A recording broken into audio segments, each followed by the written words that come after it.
We got another very brief glimpse at the upcoming RG40XX H from Anbernic today in their official promo trailer, and there's one very curious detail that came out in this trailer that I have to go over. But first, let's watch this 30-second trailer. It is very brief. Starts with the screen. They really want you to see that big screen. There's a closer look at the bottom. They give you a look at these sticks and how the light follows the sticks around. That's a cool feature. I do like that. I would much rather the RGBs follow the sticks around like that than just glowing or fading in and out or whatever. I think that actually looks kind of cool. And then there's your look at the top with the function button on top there, your HDMI port, your USB-C port, your volume, and your power button. Power button right there on the left. And then you see the buttons there, and then we get a brief glimpse of the triggers.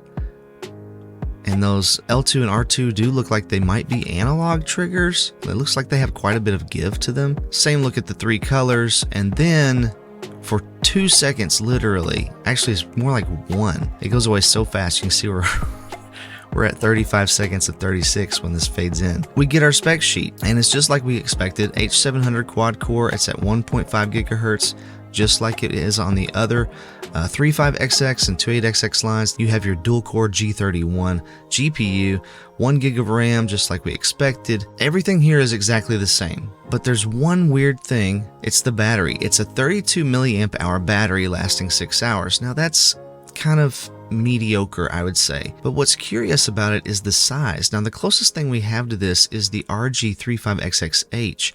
And I just want to show you this in the specs for that system, which I've tested and it has pretty good battery life. The battery is 33 milliamp hours and it lasts for 8 hours. So they've actually placed a smaller battery in the 40XX, which is weird because one, you have a larger screen that you're backlighting.